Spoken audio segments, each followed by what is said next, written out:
Pavani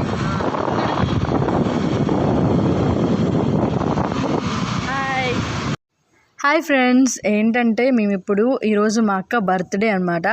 birthday కాబట్టి టెంపుల్కి వెళ్దామని స్టార్ట్ అయ్యాము. తిరుపతి నుంచి గుడిమల్లం టెంపుల్కి వెళ్దామని చెప్పేసి మేమైతే ఇంటి దగ్గర స్టార్ట్ అయ్యాం. సో యాక్చువల్లీ లాస్ట్ నైట్ బాగా వర్షం పడిందనమాట. వర్షం పడితే క్లైమేట్ ఎంత బాగుంది. సో అందుకని వీడియో తీస్తూ ఉన్నాం. అది ఇక్కడ ఏమైందంటే మొత్తానికైతే మాకు రూట్ తెలీదు. సో అట్లా ఎవరో చెప్పారు అని చెప్పేసుకొని చంద్రగిరి వైపు నుండి వెళ్ళామన్నమాట. మొత్తానికి ఏమైందంటే మేము మిస్ అయ్యాము రూట్ని, అది కాదు. సో అందుకని మళ్ళీ దిగి డిస్కషన్ చేసుకొని కాసేపు ఆగి కొన్ని వీడియోస్, ఫొటోస్, క్లైమేట్ బాగుంది, వెనక బ్యాక్గ్రౌండ్ అంతా బాగుందని చెప్పి తీసుకొని లాస్ట్కి ఏం చేసామంటే రిటర్న్లో వకులామాత టెంపుల్కి వెళ్ళామన్నమాట. అక్కడ అమ్మవారిని దర్శనం చేసుకొని తిరిగి ఇంటికి వచ్చేసాము. Thank you for watching. Please subscribe to our